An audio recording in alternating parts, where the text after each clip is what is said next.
Hey, what's up mga kaballers? Maligayang pagbabalik sa aking channel. Halina't pag-usapan natin ang balitang LeBron James may inamin na sa trade sa Warriors. At ang balitang Golden State Warriors, Stephen Curry natuwa. Tara na't pag-usapan natin yan dito sa Basketball Hotshot.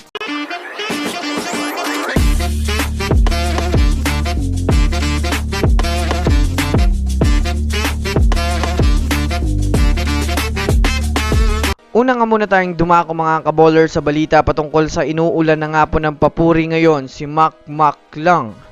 Well, sa pagtatapos nga po mga kaballers ng All-Star Game ay maraming ang mga fans ang nasiyahan dahil na rin mga kaballers sa naging maganda nga po ang naging flow ng All-Star Break. Pero sa kasalukuyan nga po mga kaballers ay ang mas pinag-uusapan ngayon ay ang nagawang pagsungkit ng back-to-back champion ni Mac lang sa dunk contest. Bago pa man nga po mga kaballers magsimula ang laro ay talaga namang masasabi nating maganda ang magiging kompetisyon dahil na rin sa matitindi at kilala ang mga players na dadalo sa contest.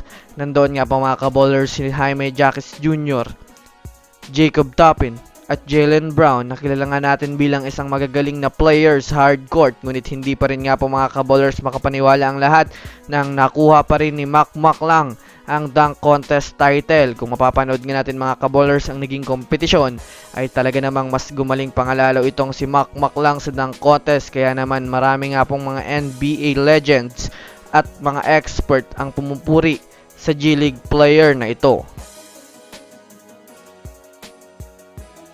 Samantala, dumako naman tayo mga kaballers sa balita patungkol sa may inamin na nga daw po mga kaballers si LeBron James sa paglipat niya sa Golden State Warriors. Alam naman nga po natin sa ngayon na hindi pa rin nga po tumitigil ang Warriors sa paghabol kay LeBron James. Ayon nga sa ilang mga analyst mga kaballers ay nasasabi nga po nila na medyo desperado na ang kanilang front office na magkampiyon dahil na rin mga kaballers sa kagustuhan na nga po nilang kunin si LeBron James at ipang tandem kay Stephen Curry na alam nating magiging malakas talaga ito. Kaya naman sa pinakabagong balita nga po na lumabas ngayon ayon kay Shams Charania ng The Athletics, nagsalita na nga po si LeBron James sa pinag-uusapang trade sa kanya. Ayon nga po sa inilabas niyang pahayag, ikinagagalak niya nga po mga kaballers na maanyayahan siya ng Golden State Warriors dahil na rin sa maaari niya nga pong makakampi si Stephen Curry at Draymond Green.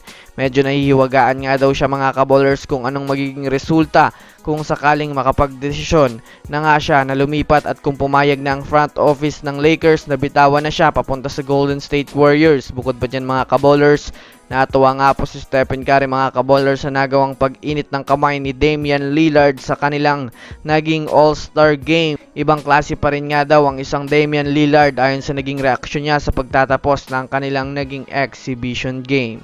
So that's it for today's video mga kaballers. Yan lang ang ating pag-uusapan sa ngayon. Pindutin ang subscribe and hit nyo na rin ang notification bell para sa mga susunod na updates sa mundo ng basketball. Again, this is Basketball Hotshots. Thanks for watching.